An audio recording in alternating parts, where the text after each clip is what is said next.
பிரியமானவர்களே, இயேசு கிறிஸ்துவின் நாமத்தினாலே அன்பின் வாழ்த்துக்கள். இந்த ஈஸ்டர் தினத்தன்று இந்த செய்தியின் வாயிலாக உங்களை சந்திக்கிறது மிகுந்த சந்தோஷமான ஒரு காரியம். இந்த நாள்லயும் உலகமெங்கிலும் கிறிஸ்து உயிர்த்தெழுந்த இந்த தினத்தை எல்லா ஆலயங்கள்லையும் எல்லா இடத்திலையும் கொண்டாடி கொண்டிருக்கிற இந்த தருணத்துல நம் ஆண்டவருடைய வார்த்தைகளை தியானித்து ஒரு உண்மையான உயிர்த்தெழுதலின் கொண்டாட்டத்துக்குள்ளாக நாம் போகும்படி கர்த்தர் விரும்புகிறார்.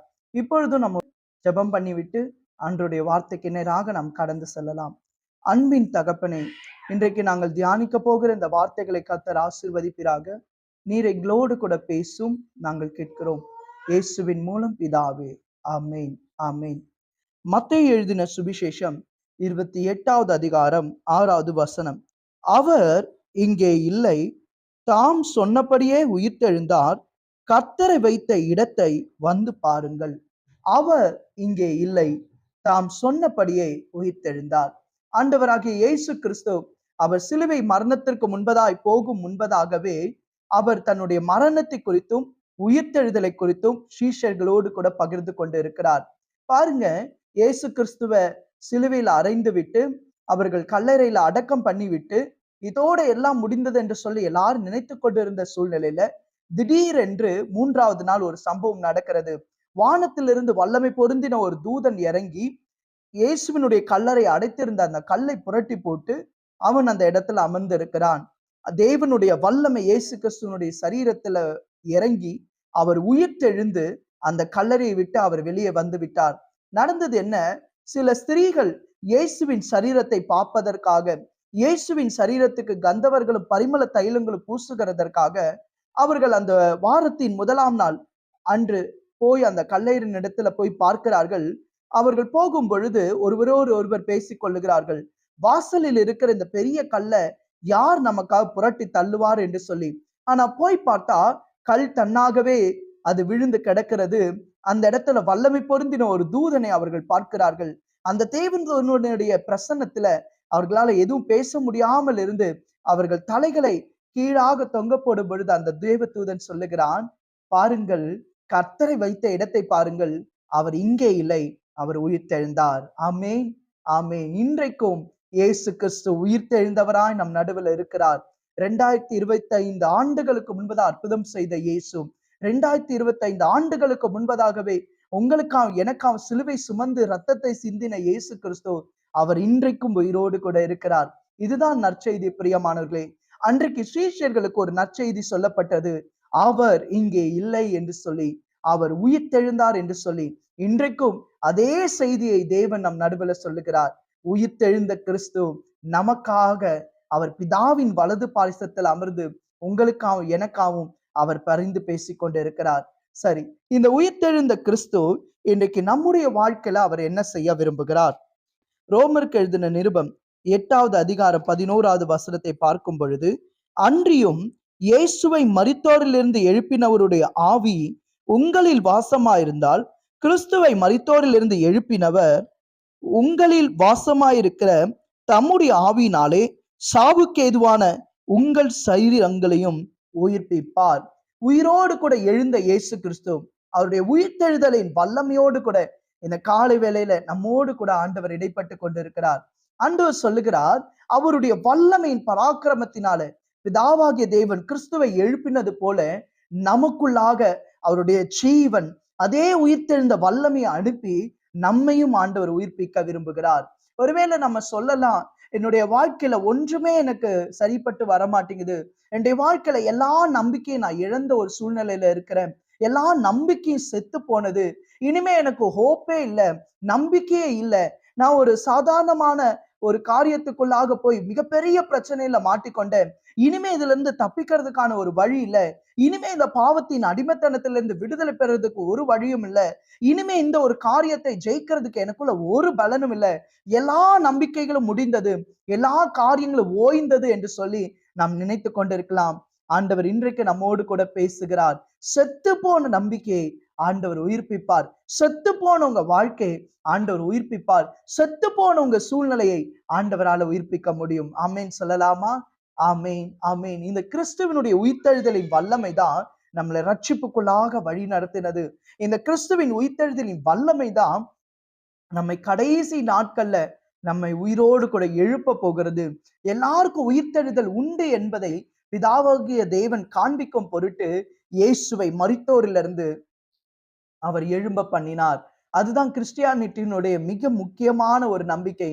நம்ம எல்லாருக்குமே மரணம் என்பது இருந்தாலும் கூட மரணத்துக்கு பிற்பதாக ஒரு வாழ்க்கை இருக்கிறது.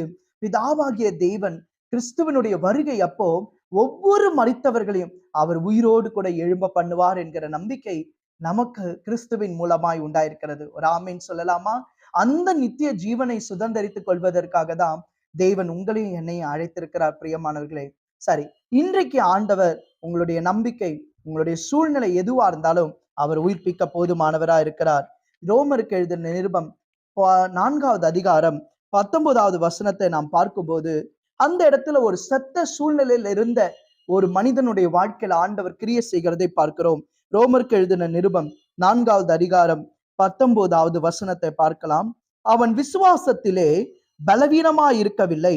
அவன் ஏறக்குறைய 100 வயதுள்ளவனாய் இருக்கும் போது தன் சரீரம் செத்து போனதையும் சாராளுடைய கர்ப்பம் செத்து போனதையும் எண்ணாதிருந்தார். இந்த இடத்துல ஆபிரகாம் என்கிற ஒரு மனிதனை பற்றி சொல்லப்பட்டிருக்கிறது. புதிய ஏற்பாட்டுல பவுல் அதை அழகாய் விவரித்து எழுதுகிறார். இந்த ஆபிரகாமுக்கு ஆண்டவர் ஒரு வாக்கு தத்தத்தை கொடுக்கிறார். நான் உனக்கு ஒரு குழந்தையை தருவேன், நான் உனக்கு ஒரு சந்ததியை கொடுப்பேன் என்று சொல்லி ஆண்டவர் வாக்கு பண்ணுகிறார்.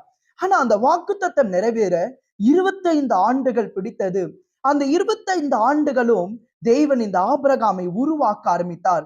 விசுவாசத்துல வல்லவனாய் ஆண்டவர் மாற்ற ஆரம்பித்தார். நடந்தது என்ன? இந்த ஆபிரகாமனுடைய சரீரம் செத்து போனது, சாராளுடைய கர்ப்பம் செத்து போனது. அவருடைய வாழ்க்கையில இனி அந்த குழந்தையின் ஆசீர்வாதம் ஏற்படக்கூடிய இயற்கையான எந்த ஒரு வழிமுறைகளும் இல்லாதபடிக்கு எல்லா நம்பிக்கையும் முடிந்து போனது. முற்றிலுமாய் ஒரு டெத்தான ஒரு சூழ்நிலை, முற்றிலுமாய் மரித்து போன ஒரு சூழ்நிலை. ஆனால் தேவன் அவர்களுக்கு கொடுத்த வாக்குத்தத்தத்தை நினைத்து தகுந்த காலத்துல சரியான நேரத்துல செத்து போன சரீரத்துக்குள்ளாய் தன்னுடைய ஜீவனின் வல்லமையை அனுப்பி அவர்கள் மூலமாய் ஈசாக்கு என்ற ஒரு குழந்தையை கொடுத்து அவருடைய சந்ததிக்கு ஆண்டவர் உடன்படிக்கையை ஏற்படுத்தினார். ஆமேன் சொல்லலாமா? அதனால்தான் வேத புஸ்தகம் அழகா சொல்லுகிறது, சரீரம் செத்தது என்று எண்ணத்தகுகிற ஒருவனாலே கடற்கரை மணலத்தனையான சந்ததிகளை தேவன் உருவாக்கினாராம். ஆண்டவரால செய்ய முடியாத காரியம் ஒண்ணுமே இல்லை. ஒருவேளை நம்ம நினைக்கலாம், என்னுடைய ஜாபுடைய விஷயத்துல, என்னுடைய தனிப்பட்ட வாழ்க்கையில, என்னுடைய குடும்ப உறவுகள்ல எல்லாமே முடிஞ்சிருச்சு, எல்லாமே செத்து போயிருச்சுன்னு நம்ம நினைக்கலாம். ஆண்டவரால இழந்து போன உறவுகளுக்கும் முடிந்து போன உறவுகளுக்கும் ஜீவன் கொடுக்க அவரால முடியும். இழந்து போன சமாதானத்தை அவரால் திருப்பி தர முடியும். செத்து போனது என்று சொல்லப்படுகிற நிலைமையில தேவன் நமக்குள்ள ஜீவனை அனுப்புகிறதற்கு அவர் போதுமானவராய் இருக்கிறார். ஒரு ஆமீன் சொல்லலாமா? ஆமீன், ஆமீன். பாருங்க, ஒரு முறை ஒரு சிங்கப்பூர் அதிகாரி, ஒரு மிகப்பெரிய ஒரு அதிபதி சொன்னாரா, இந்த சிங்கப்பூரை டெவலப் பண்றதுக்கு உருவாக்குறதுக்கு நான் அநேகம் பாடுகள் பட்டேன். நான் மரித்து போனாலும் சிங்கப்பூருக்கு ஒரு பிரச்சனை அப்படின்னா நான் கல்லறையை விட்டு ஏஞ்சி வந்துருவேன் அப்படின்னு சொன்னாராம். ஆனா பாருங்க, அவர் மரித்தார், அவருடைய கல்லறை இருக்கிறது. சிங்கப்பூர்ல எவ்வளவோ பிரச்சனைகள் வந்தது, ஆனா அவர் எழும்பி வரவே முடியல. காரணம், மரணத்தை ஜெயிக்கக்கூடிய வல்லமை எந்த மனுஷனுக்கு கிடையாது. ஆனா இயேசு கிறிஸ்து மரணத்தை ஜெயித்து எழுந்தார். ஆமேன் சொல்லலாமா?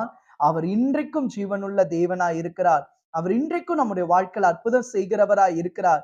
அவரு சொன்ன வாக்கு தத்தத்தை நிறைவேற்ற உண்மையுள்ளவராய் இருக்கிறார்.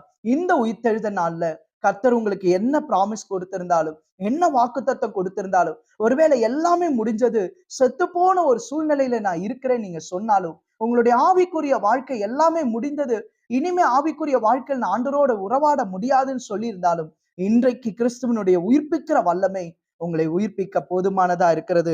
1 கொரிந்தியர் 15வது அதிகாரம் 45வது வசனத்தினுடைய பிற்பகுதியில் இப்படியா சொல்லுகிறது, பிந்தின ஆதாம் உயிர்ப்பிக்கிற ஆவியானவராம். அந்த ஆவியானவருக்கு நம்மளை விட்டு கொடுக்கும் பொழுது கிறிஸ்துவுக்குள் வாசமா இருந்த அந்த ஆவியானவர் நமக்குள் வரும்போது நம்மை ஜீவன் அடைய செய்கிறார். நம்முடைய வாழ்க்கையை அவர் எடுப்பித்து கட்டுகிறார். முடிந்து போன குடும்ப உறவுகளை அவர் எடுப்பித்து கட்டுகிறார். முடிந்து போன நம்பிக்கைக்கு அவர் ஜீவன் கொடுக்கிறார். அவருடைய உயிர்மீச்சையின் வல்லமை இந்த காலை வேளை நம்ம மேல இறங்கி கொண்டிருக்கிறது. இந்த செய்தியை கேட்டுக்கொண்டிருக்கிற உங்கள் மீது இறங்கி கொண்டிருக்கிறது. ஐயோ, நான் இந்த பாவத்துக்குள்ள அகப்பட்டு கொண்டேன், என்னுடைய பாவ வாழ்க்கையினாலே என் ரட்சிப்பை இழந்து போயிட்டேன், எனக்கு இயேசுக்கு ஒரு சம்மதம் இல்லாம போய்விட்டது, என்னுடைய ஆவிக்குரிய வாழ்க்கை மரித்ததுன்னு சொல்லப்படுகிற உங்கள் மீது ஆண்டவருடைய வல்லமை இறங்கி கொண்டிருக்கிறது.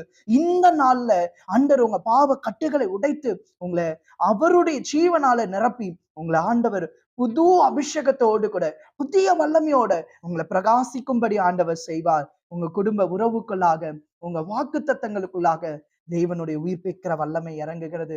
ஒருவேளை விசுவாசத்துல சோர்ந்து போயிருக்கலாம், எல்லாமே முடிந்து போயிட்டு பிரதர், இனி ஒண்ணுமே இல்லைன்னு நீங்க சொல்லலாம். ஆண்டவருடைய கிறிஸ்துவினுடைய வல்லமை இப்பொழுதே இறங்குகிறது. அவருடைய விசுவாசத்தை ஆண்டவர் கனப்படுத்தும்படி இன்றைக்கு அவர் ஒரு அற்புதத்தை செய்ய விரும்புகிறார். நாம் ஜெபிக்கலாமா? கிறிஸ்துவை மரித்தோரிலிருந்து எழும்ப பண்ணின கர்த்தருடைய ஆவியானவர் இன்றைக்கு உங்களுடைய மரித்த சூழ்நிலைகளை மாற்றி அற்புதம் செய்ய போதுமானவராய் இருக்கிறார். இயேசு கல்லறைக்குள்ள இல்ல, அவர் ஜீவனுடையவராய் வெளியே வந்துட்டார். நம்மளை முடக்கி வைக்கிற எந்த ஒரு துக்கம் என்கிற கல்லறையா இருந்தாலும், எந்த போராட்டம் என்கிற கல்லறையா இருந்தாலும், பின்மாற்றம் என்கிற கல்லறையா இருந்தாலும், இன்றைக்கு ஆண்டவர் அதை விட்டு நம்மையும் வெளியே வர வைக்கிறதற்கு போதுமானவராயிருக்கிறார். நாம் ஜெபிக்கலாமா? என்னோட இணைந்து ஜெபிப்பீங்களா? இன்றைக்கு ஒரு விசேஷித்த ஆசீர்வாதத்தை ஆண்டவர் உங்க மேல ஊற்ற போகிறார். ஒரு விசேஷித்த அபிஷேகத்தை கர்த்தர் உங்களுக்கு கட்டளையிட போகிறார். ஒரு விசேஷித்த அற்புதத்தை ஆண்டவர் செய்ய போகிறார். நாம் ஜெபிக்கலாமா? அன்பின் பரலோக தகப்பனே, இதோ ஆண்டவரே, இந்த செய்தியை கேட்ட ஒவ்வொருவருக்காகவும் உங்களுடைய சமூகத்துல நான் வருகிறேன் அப்பா. தகப்பனே, கிறிஸ்துவை மரித்தோரிலிருந்து எழும்ப பண்ணின பரிசுத்த ஆவியானவர், கிறிஸ்துவை மரித்தோரிலிருந்து எழும்பும்படி செய்த அந்த ஆவியானவர் இப்பொழுது கர்த்தாவே இந்த செய்தியை கேட்ட ஒவ்வொருத்தர் மீதும் நீர் பலமா இறங்குவீராக. இயேசு கிறிஸ்துவின் நாமத்தினால் உங்களுடைய பிள்ளைகளுடைய வாழ்க்கையில எவைகளெல்லாம் மரித்து போன நிலைமையில இருக்கிறதோ, மரித்து போன ஆவிக்குரிய ஜீவியம், மரித்து போன வரங்கள், மரித்து போன ஜெப வாழ்க்கை, மரித்து போன ஆவிக்குரிய நிலைமைகள் இப்பொழுதே இயேசு கிறிஸ்துவின் நாமத்தில் உயிர் அட்டையும்படி ஜெபிக்கிறேன் அப்பா. தேவனுடைய வல்லமை உடைய பிள்ளைகளுக்குள்ள இறங்கட்டும். இயேசு கிறிஸ்துவின் நாமத்தினால் செத்து போன ஊழியங்கள் மறுபடி இயேசு கிறிஸ்துவின் நாமத்தில் புதுப்பிக்கப்படுவதாக. மறுபடியும் அந்த வாஞ்சைகள் புதுப்பிக்கப்படுவதாக. செத்த வரங்கள் மறுபடியும் உயிர்ப்பிக்கப்படுவதாக. கர்த்தருடைய வல்லமை அப்படியே இறங்குகிறதற்காய் ஸ்தோத்திரம். கர்த்தருடைய மகிமை அப்படியே இறங்குகிறதற்காய் ஸ்தோத்திரம். கர்த்தருடைய பிரசன்னம் அப்படியே இறங்குறதற்காய் ஸ்தோத்திரம், ஸ்தோத்திரம், ஸ்தோத்திரம், ஸ்தோத்திரம், ஸ்தோத்திரம், ஸ்தோத்திரம், ஸ்தோத்திரம், ஸ்தோத்திரம் அப்பா. உமக்கு நன்றி செலுத்துகிறோம் ஆண்டவரே. உமக்கு நன்றி, உமக்கு நன்றி, உமக்கு நன்றி, உமக்கு நன்றி, உமக்கு நன்றி, உமக்கு நன்றி, உமக்கு நன்றி ஆண்டவரே. ஸ்தோத்திரம் அப்பா. இந்த ஜெபத்தை கேட்டுக்கொண்டிருக்கிற யாரோ ஒருத்தர் உங்க ஊழியம் இதோடு கூட முடிந்தது, நான் இப்பெல்லாம் என்னால ஊழியத்துக்கு நேரம் செலவிட முடியறதே இல்லை, என்னுடைய ஊழியம் எல்லாம் முடிந்து போனது, என்னுடைய விசுவாச வாழ்க்கையெல்லாம் முடிந்து போனது, நான் எவ்வளவோ ஜெபம் பண்ணியும் அதுல ஒரு அற்புதமும் நடக்க மாட்டேங்குது என்று சொல்லி கொண்டிருக்கிற யாரோ ஒருத்தர் இந்த ஜெபத்தை நீங்க கேட்டுக்கொண்டு இருக்கிறீங்க. பரிசுத்த ஆவியானவர் உங்க மீது இப்பொழுது வல்லமையா இறங்குகிறார். உடைய செத்து போன ஆவிக்குரிய வாழ்க்கையை கர்த்தர் மறுபடியும் உயிர்ப்பிக்கிறார். அதே பழைய பழைய வாஞ்சை, பழைய நீங்க கிறிஸ்துவை ஏற்றுக்கொள்ளும் பொழுது இருந்த அதே வைராகியத்தை கர்த்தர் மறுபடியும் உங்களுக்குள்ள ஊற்றுகிறார். உங்களுடைய இடிக்கப்பட்ட பலிபீடம் மறுபடியும் புதுப்பிக்கப்படுகிறது. இப்பொழுதே கர்த்தருடைய அக்கினி உங்கள் மீது இறங்குகிறது. பரிசுத்த ஆவியானுடைய அக்கினி உங்கள் மீது இறங்குகிறது. கர்த்தர் உங்களுக்கு ஒரு புது அனாயிண்டிங்கை கொடுத்து கொண்டிருக்கிறார். புது அபிஷேகத்தை கர்த்தர் கொடுக்கிறார். தகப்பனே, உமக்கு நன்றி செலுத்துகிறோம் அப்பா. உங்களுடைய பிள்ளைகளை நீர் தொட்டு கொண்டிருக்கிறதுக்காக ஸ்தோத்திரம். நீர் ஆசீர்வதித்துக் கொண்டிருக்கிறதுக்காக ஸ்தோத்திரம் அப்பா. எந்தெந்த குடும்ப உறவுகள், குடும்ப வாழ்க்கைகள் செத்து போன நிலைமையில இருக்கிறதோ, எந்தெந்த நம்பிக்கைகள் செத்து போன நிலைமையில இருக்கிறதோ, ஆபிரகாம் சாராளை போல எல்லா விதமான சூழ்நிலைகளும் மறித்து போனது, சரீரம் செத்து போனது என்று எண்ணிக்கொண்டிருக்கிறார்களோ, கர்த்தாவே இந்த நிமிடத்தில் ஒரு அற்புதம் செய்யும். இயேசு கிறிஸ்துவின் நாமத்தில் ஒரு அற்புதம் நடக்கட்டும் ஆண்டவரே. உடைய பலத்த கரத்துக்குள்ளாக ஒப்பு கொடுக்கிறோம். இந்த நாளிலே, இந்த உயிர்த்தெழுந்த நாளிலே உம்முடைய வல்லமை உம்முடைய பிள்ளைகளை புதுப்பிக்கும்படியா ஜெபிக்கிறோம். தேவ கரத்துக்குள்ள உம்முடைய பிள்ளைகளை ஒப்பு கொடுக்கிறோம். தேவனே, நீர் அப்படியே உம்முடைய பிள்ளைகளை ஆசீர்வதிப்பதற்காய் ஸ்தோத்திரம். நீர் பலத்த காரியங்களை செய்வதற்காய் ஸ்தோத்திரம். இயேசு கிறிஸ்துவின் இன்ப நாமத்தை வேண்டிக் கொள்கிறோம், ஜெபிக்கிறோம் நல்ல பிதாவே. ஆமென், ஆமென். God bless you. கர்த்தர் தாமே உங்களோடு கூட பேசினார் என்று சொல்லி நான் நம்புகிறேன். உங்களுடைய பிள்ளையினுடைய திருமண காரியத்தை குறித்து நீங்க அதிகமா யோசிச்சு கொண்டே இருக்கிறீங்க. யாரோ ஒருத்தர் இந்த வீடியோ பார்க்குறவங்க உங்க பிள்ளையினுடைய திருமண காலத்தை குறித்து நீங்க யோசிச்சுக்கிட்டே இருக்கிறீங்க. எத்தனையோ அலைன்ஸ் பார்த்தும் அது கைக்கூடி வர மாட்டேங்குது. என் பிள்ளைக்கு ஒரு நல்ல எதிர்காலத்தை அமைச்சு கொடுக்கணும்னு சொல்லி நீங்க வாஞ்சையோடு கூட இருக்கிறீங்க. ஆனா தடைகள், தடைகள், தடைகள். ஆண்டவர் உங்களோடு கூட இடைப்படுகிறார். இந்த வருஷத்துக்குள்ள கர்த்தர் நன்மையானதை தருவார். உங்களுடைய நம்பிக்கையை கர்த்தர் உயிர்ப்பிக்கிறார். உங்களுக்கு ஆண்டவர் சொன்ன வாக்குத்தத்தம் நிறைவேறும். God bless you. கர்த்தர் தாமே உங்களோடு இருப்பாராக. ஆமென், ஆமென்.